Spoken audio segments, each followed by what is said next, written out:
Hello दोस्तों, सुनो कहानी चैनल में आपका फिर से स्वागत है। दोस्तों, आज की कहानी शुरू करने से पहले मेरी आप सभी से एक रिक्वेस्ट है कि जिन्होंने भी अभी तक चैनल को सब्सक्राइब नहीं किया है वो सब्सक्राइब कर लें और जितना हो सके कहानी को शेयर ज़रूर करें ताकि ज़्यादा से ज़्यादा लोग हमारी कहानी की दुनिया से जुड़ सकें। दोस्तों, आज की कहानी का नाम है फिर बसंत आया, जिसे लिखा है डॉक्टर सरोजनी कुलश्रेष्ठ जी ने। कुमुद एक साधारण सी लड़की थी, मध्यम वर्ग की सभी विशेषताओं से लिपटी हुई समाज भीरू। 16 साल की उम्र में वह एक संभ्रांत कुल के बेटे के साथ ब्याह दी गई थी। उसका पति दिनेश डॉक्टर था, एक अच्छा समर्पित डॉक्टर।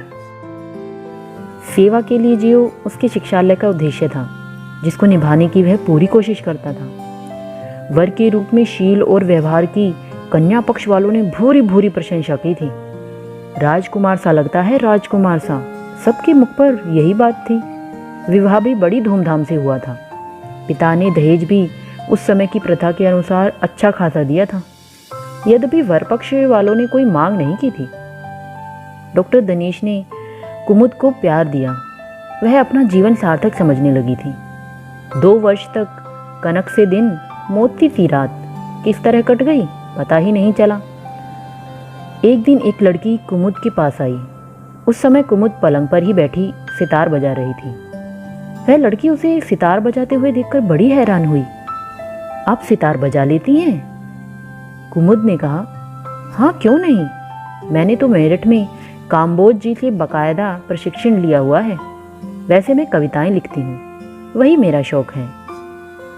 आगंतुका आश्चर्य से उसका मुंह देखने लगी। कुमुद सितार रखकर उठी। उसने मेज का दरवाज़ा खोला और उसमें से एक कटिंग निकालकर दिखाई। वह उसकी छपने वाली पहली कविता थी। संपादक आज ने उसके लिए कटिंग भेजी थी। अब तो वह लड़की झेंप सी गई। वह बोली, दिनेश ने तो मुझे यह सब नहीं बताया।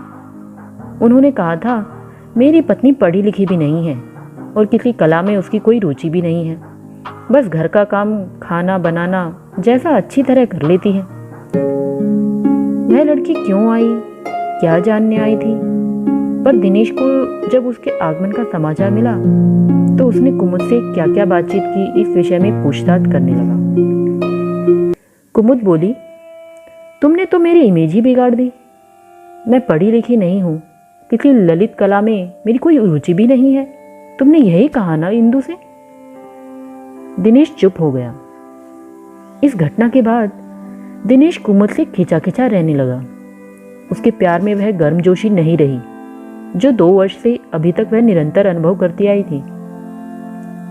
विवाह के 2 वर्ष बाद उन्माद तो कम हो जाता है, पर बात धीरे धीरे हृदय तक पहुंच जाती है। दोनों एक दूसरे के प्रति समर्पित हो जाते हैं, परंतु यहाँ तो ऐसा अवसर ही नहीं आया। उसे अपने ऊपर तरस आया कि दिनेश को इन 2 वर्षों में भी वह समझ क्यों नहीं पाई। वह कई बार मीटिंग की कहकर जाता और रात को 12 बजे लौटता। पूछने पर कहता, वार्ड में ड्यूटी देकर आ रहा हूँ। कुमुद को शक भी नहीं होता था। उसकी किसी भी हरकत से कोई खोट नजर नहीं आया था। शायद वह एक अच्छा अभिनेता था। वह दोनों ओर नाटक खेल रहा था। इंदु के अचानक आगमन के बाद से मुझको कुछ अनुमान तो होने लगा था, पर विश्वास करने को जी नहीं चाहता था। यह क्या हो गया? उसका पति किसी और का हो गया? हो सकता है कोई और बात हो। दिनेश के व्यवहार से ऐसा लगता तो नहीं था। क्या इंदु या जो भी नारी हो उसके जीवन में अचानक आ गई? ऐसा कैसे हो सकता है? संभव है स्वयं कुमुद में ही कोई दोष उसे लगता हो। नहीं, ऐसा संकेत भी दिनेश की ओर से कभी नहीं मिला था। अगर ऐसा था तो विवाह किया ही क्यों? पर कुमुद ने तो धर्म समझकर नहीं किया। वह तो एक प्रेमिका की तरह अपने पति को समर्पित थी। परंतु नई परिस्थितियों में उसने सोचा, पति यदि प्रेम न भी करे तो भी पति की सेवा करना पत्नी का कर्तव्य है। उसके संस्कारों ने यही सिखाया था। उधर दिनेश के हृदय में क्या था पता नहीं, पर उसे कुमुद में अब दोष दिखाई देने लग गए थे। भला बनने का नाटक अब समाप्त हो चुका था। बात बात में झल्लाना उसका स्वभाव बन गया था। शायद वह चाहता था उसके रूखे व्यवहार से कुमुद स्वयं ही उसे छोड़कर चली जाए, पर कुमुद के संस्कारी मन ने इसे स्वीकार नहीं किया। तब हिंदू कोड बिल पास नहीं हुआ था। कोई हिंदू युवक दूसरा विवाह कर सकता था। उसने जब सुना कि इंदु से दिनेश ने सचमुच ही दूसरा विवाह कर लिया है तो उसके हृदय में एक आग सी सुलग गई। विवाह का समाचार इतना आकस्मिक था कि वह अपने आप को संभाल न सकी। जल्दी में उसने सोचा, ठीक है, दूसरी आ जाएगी तो आए, वह भी इसी घर में रहकर पति की सेवा करती रहेगी। माता पिता ने और कुछ उसकी हमदर्द सहेलियों ने समझाया कि यह उसके भविष्य के लिए अच्छा नहीं होगा, पर वह दिनेश से दूर होने की बात सोच भी नहीं सकती थी, अतः इतना बड़ा निर्णय ले बैठी। उधर इंदु ने दिनेश से पहले ही शर्त रखी थी कि उसके साथ विवाह इसी बात पर होगा कि वह अपनी पहली पत्नी कुमुद से कोई संबंध न रखे। अतः कुमुद की भावना के अनुसार उसका घर में रहकर सेवा करना भी संभव नहीं हुआ। दिनेश तो तन मन और धन से इंदु का ही हो गया था। अब कुमुद न विवाहित रही न विधवा, बस मात्र एक नारी रह गई। उसे नए सिरे से बिना पति के रहना सीखना होगा। पर कितना फर्क होगा विवाह से पहले घर में रहना और अब फिर उसी घर में रहना। भाई बहन सब यही चर्चा करते रहते थे। समाज भी पहले जैसा नहीं रह गया था। इस दुख से कुमुद के मन में कुछ कर दिखाने की लालसा जाग गई। वह बीए पास थी, अब एमए के लिए मेरठ कॉलेज में प्रवेश ले लिया। धीरे धीरे रोते झिकते भी पढ़ाई पटरी पर चल ही पड़ी। उसकी कक्षा में 4 छात्राएं थीं। शेष सब छात्र थे। पढ़ते पढ़ते और प्रोफेसरों के लेक्चर सुनते सुनते उसकी बुद्धि के ऊपर पड़ी परत हट गई थी। एमए प्रथम वर्ष में उसने सर्वाधिक अंक प्राप्त किए थे। फिर तो वह सबकी चहेती बन गई। अतिरिक्त कार्यक्रमों में भी वह भाग लेने लगी थी। विद्यालय की पत्रिका में उसके लेख और कविताएं छपने लगे थे तथा भाषा दरबार नाटक में भी उसने संस्कृत ज्ञानमयी का अभिनय किया था। इसके लिए उसको प्रथम पुरस्कार भी मिला था। अपनी इन सफलताओं का नशा उस पर छाने लगा था। तभी रवि मोहन नाम का एक छात्र उसके संपर्क में आया। वह उम्र में कुमुद से छोटा था। वह कुमुद के लिए पुस्तकालय से पुस्तकें लाने लगा। उनका आदान प्रदान करना ही उन दोनों के संपर्क का कारण बन गया। रवि मोहन कुमुद से अत्यधिक प्रभावित था। धीरे धीरे उसका यह भाव प्रेम में परिणत हो गया। कुमुद भी उसे पसंद करती थी, परंतु उसके प्रति कोई विकार उत्पन्न नहीं हुआ था। उसके संस्कार भटकने नहीं देते थे, इसलिए वह रवि मोहन को प्रेमी के रूप में नहीं देख सकती थी। एक दिन रवि मोहन ने ही पुस्तकालय भवन में बैठे बैठे उससे विवाह का प्रस्ताव रख दिया। वह चौंक पड़ी। उसने कहा, आज जो यह तुमने कहा है इसको और किसी के सामने मत कहना। जानते नहीं कि मैं विवाहिता हूँ और विवाहिता का दोबारा विवाह नहीं होता। बात एक तरह से समाप्त ही हो गई, पर दूसरी तरह से शुरू हो गई। घर आकर कुमुद सोचने लगी। दिनेश ने भी बिछड़ते समय कहा था कि हो सके तो तुम भी अपना विवाह कर लेना। मेरी तुमसे कोई लड़ाई नहीं है और मेरा बस चलता तो मैं दोनों को एक साथ ही रखता। समस्याएं कुछ आती, पर तुम्हें त्यागने की आत्मग्लानि तो नहीं सहनी पड़ती। तुम निरपराध हो और निरपराध को त्यागने में क्या कष्ट होता है तुम समझ सकती हो।